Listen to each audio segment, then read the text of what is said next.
Wow, another massive, well, another bad headline, I guess, for Disney. Disney ex-CEO Bob Chapek and the current CFO, hit with shareholder suit over streaming losses. Now, these things do happen fairly regularly, which we'll see in this article. They do note this in terms of these types of lawsuits. But this is just interesting because, one, mainstream media is taking notice. It doesn't normally happen like that. And secondly, it could genuinely go somewhere we don't know. It remains to be seen. But let's dive into this today. If you're new here, do hit subscribe. This is just kind of one of those interesting things that you look at and you go, wow, okay, yeah, another bad headline for Disney. The last video was a bad headline for Disney.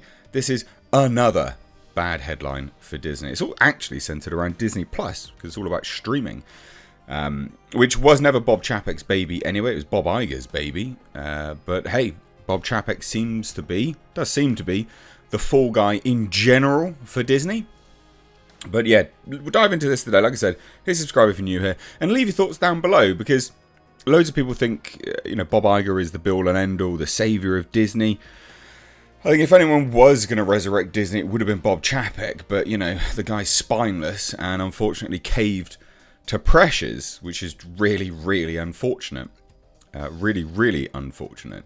But let's take a look. So, I'm just going to read this, but to paraphrase Neil Young, Bob Chapek is gone from Disney, but not forgotten. And the reason why I'm reading this out specifically is because this is way beyond my general remit, so I have to cover it almost verbatim.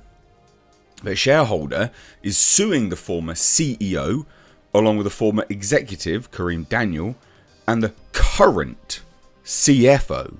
So this is why it's bad for Disney.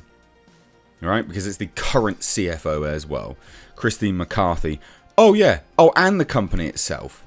So it is also suing Disney, this shareholder, alleging violations of securities law for misleading statements about Disney Plus and the health of the streaming business.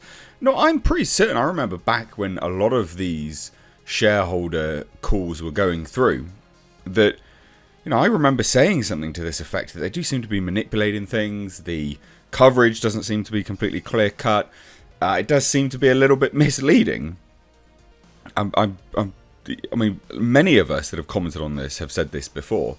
So it's interesting that finally something is actually occurring about this. I mean, Lucasfilm themselves seem to do this all the time. They will manipulate the market by just announcing a bunch of stuff. They know it's never going to happen. And this is a very similar thing. Obviously, it's much, much, much more extreme, but it's similar. It's just misleading. So filed on May 12th, the suit by Local 272 Labour Management Pension Fund, filed in U.S. District Court for the Central District of California, seeks a lead plaintiff for a class action representing purchasers of Disney shares between December 10th, 2020 and November 8th, 2022. And this is when the company dramatically missed earnings guidance, and the stock took a major hit after an already bumpy year. It wasn't a major hit, it was actually some of its worst in like 70 years. So, yeah, it's not just, just a bumpy year. No, it was real bad. Fucking terrible.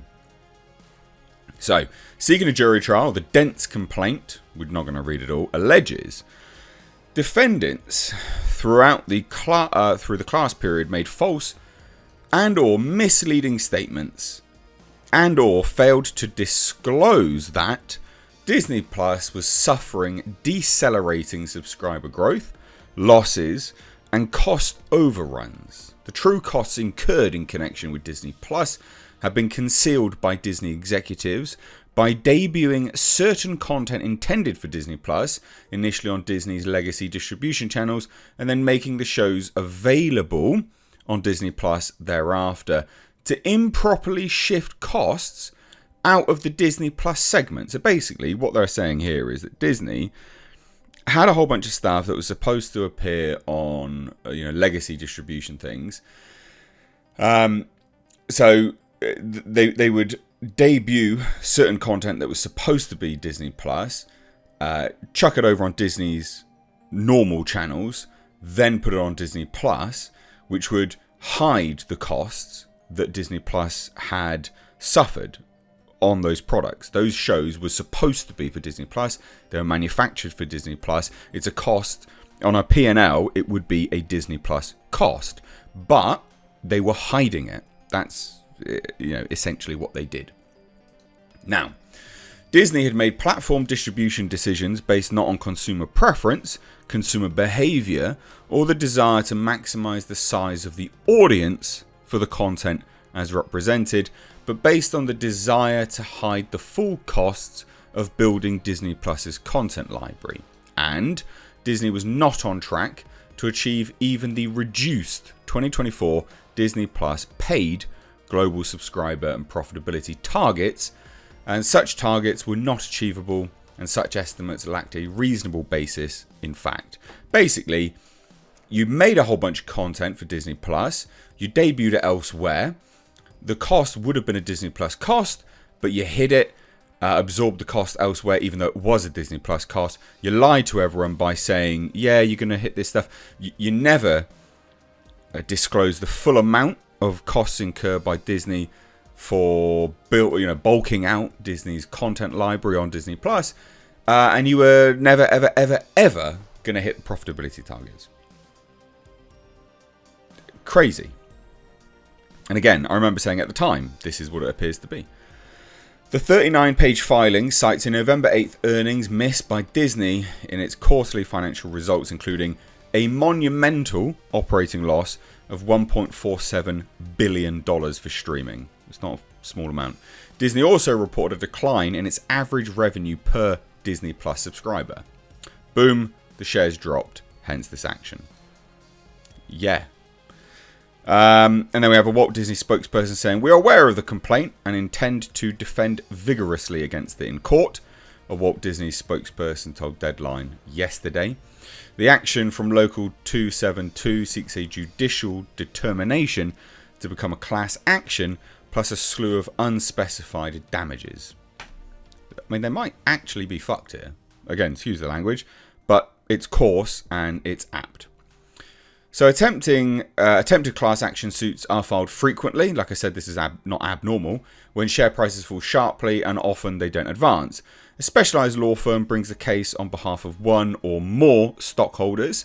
In this case, however, seeking a larger shareholder to join as a lead plaintiff, and other holders to adhere to the suit as well. A judge must approve class action status. While similar in so many ways to so many of these shareholder suits, this case is somewhat notable for calling out high-profile executives and the streaming red ink that's been the talk of the entertainment industry for the past year and continues to grab headlines. So this is the interesting thing. Under siege for months, Chapek's abrupt departure was announced November 20th, a Sunday, with former longtime CEO Bob Iger returning immediately for an encore. Kareem Daniel, whom Chapek had put atop a new division called Media and Entertainment Distribution, was out the day.